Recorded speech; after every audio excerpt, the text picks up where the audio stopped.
right? So imagine there exists an alternative solution or solutions to building a gaming PC without a dedicated video card or graphics card, or getting into PC gaming as a first-time builder and gamer. And now, is this under $600 setup enough to make a modest splash into the world of PC gaming?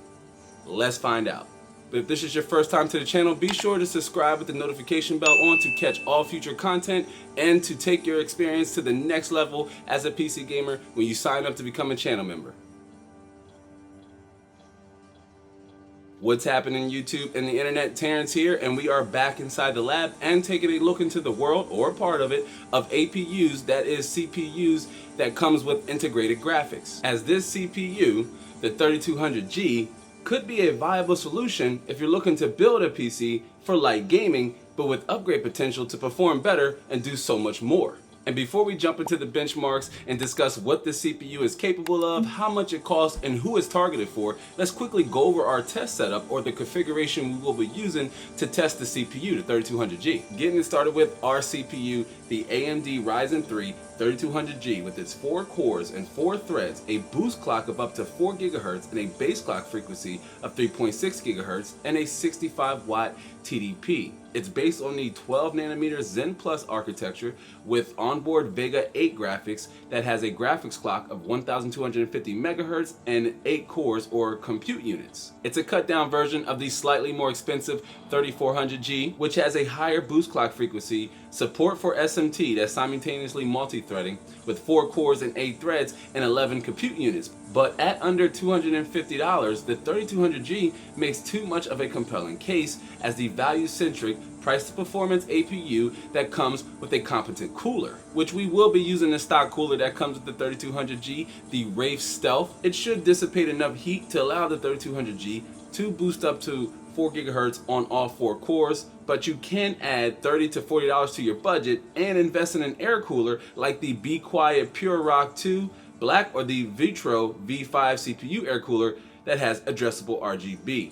And then for our motherboard, we're going with the good old faithful Gigabyte X470 motherboard, which has long been updated to the F30 BIOS that supports the 3200G. I picked this one up on the used market a while back for around $90, and while there could be some bundle deals over there on the used market, at this point you'd be safer with just investing in a newer chipset and not have to worry about updating the BIOS at all.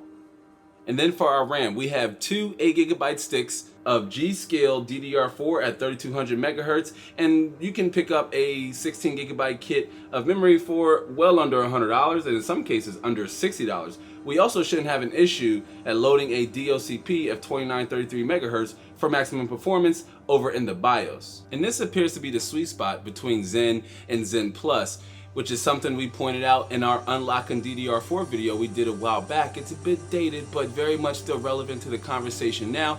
I'll link that video up here in the cards, or you can find it down in the description box below.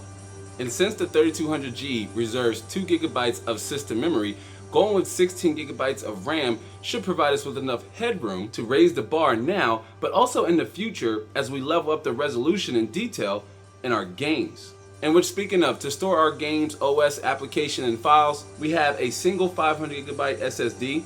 If your board supports M.2, your motherboard, if it supports M.2, then you could go either direction here for around 50 to 60 USD.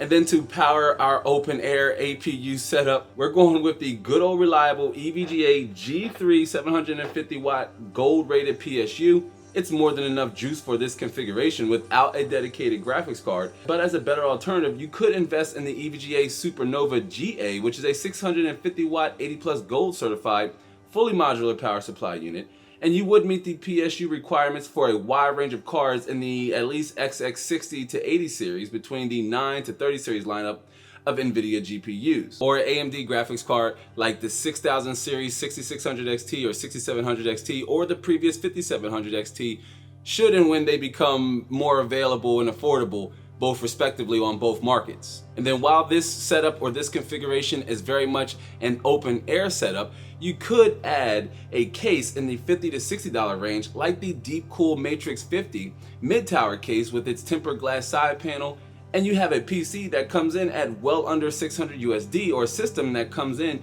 at well under 600 USD at the time of recording this video. but also with the potential to invest another $600 to $700 over time, or when you're ready to take your experience to the next level. But today we are testing the 3200G with its onboard Vega 8 graphics, with games benchmarked at both 720p and 1080p low to medium settings to find a balance or a respectable playable frame rate that is, in my opinion, is one that should at least 2x the output performance of a console. So let's roll the benchmarks and see how much value the 3200G has to offer at its current price point, which can fluctuate and be a little wonky at times. But let's see how much value the 3200G has to offer altogether, and then of course talk about and hash out and discuss the results. Let's go.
Fret not small beginnings, because it's not about how you start the race as much as it's about how you actually run in it. And that's because the 3200G had a lot of promise early on, started off strong, struggled mightily down the stretch, but has the potential to keep the baton moving with light 1080p and 720p gaming. And that's because taking a look at some of the games that stood out the most, starting with Rainbow Six Siege. The popular team-oriented first-person shooter fared well at both resolutions, with a lot of flexibility between both resolutions and settings, with enough FPS headroom to compromise in some areas. And then there was the classic GTA 5 or Grand Theft Auto 5, which had quite a bit of detail and performance at normal settings, and could likely be stretched and pushed further for even more detail in certain areas. Again, a lot of flexibility here in your settings. And then keeping up with the overall theme of this project, Fortnite 2 ran really well on this setup, with averages of over 60 FPS at both resolutions, and this was at normal settings and could be adjusted for an even smoother experience. And while we were super limited to 720p and 1080p without dedicated VRAM and limited cores, most of the games at both resolutions still looked fairly decent, with 1080p appearing sharp and detailed even at low settings, and 1280 by 720p being both visually appealing and more than playable with the settings set between medium and high. And this is likely the sweet spot for the 3200G, and that's because some games struggled, like Assassin's Creed Valhalla and Call of Duty Warzone, at 1080p, which we were also pushing the VRAM required to run those games at that resolution, and this was even at 1280 by 720p low settings. along with Shadow of the Tomb Raider and Apex Legends, which all of these games are graphically demanding titles and they ran at 1080p, but they all had a much smoother experience once rendered at 720p. You would be able to run games like Assassin's Creed Valhalla and Call of Duty Warzone at 1080p.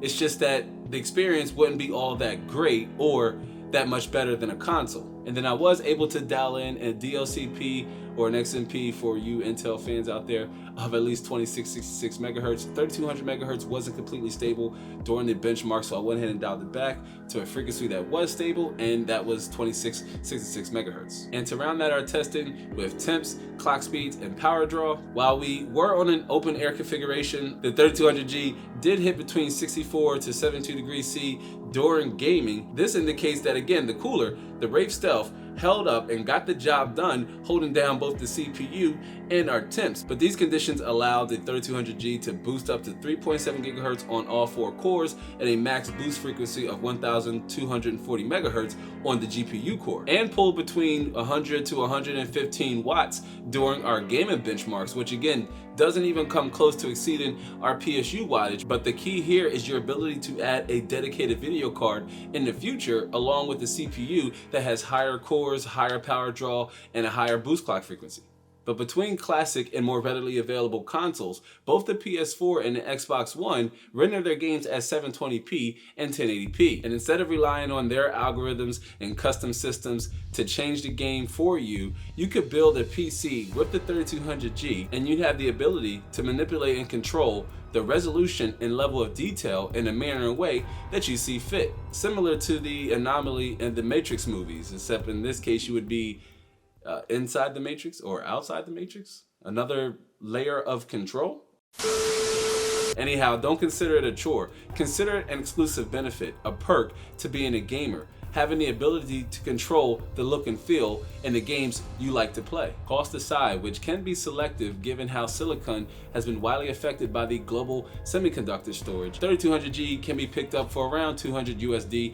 I picked up this one for $139 plus US tax from a local micro center. But building a PC around a CPU with integrated graphics like the 3200G can be a better long-term investment in your experience as a gamer versus buying a PS4 or an Xbox One. Consoles have a purpose, PCs have character, right? One is definitely cost effective and just works and definitely sets you up for the now, while the other requires more than just money to get started, but puts you in a better position to evolve and upgrade your experience as a gamer and take it to the next level, because you are laying down the foundation to build upon something special, right? Starting your PC gaming journey off with an AMD CPU like the 3200G on a B400 or 500 series motherboard built around a sleek modern case with tempered glass panels and a wide range of fan and radiator support. And it all starts with a humble yet competent starter budget of just under 600 USD. And for more PC gaming content, watch this top video first and the bottom one next. Consider joining our community if you haven't yet by hitting the subscribe icon right there down below. I do hope to catch you on the next one. So until then, be easy.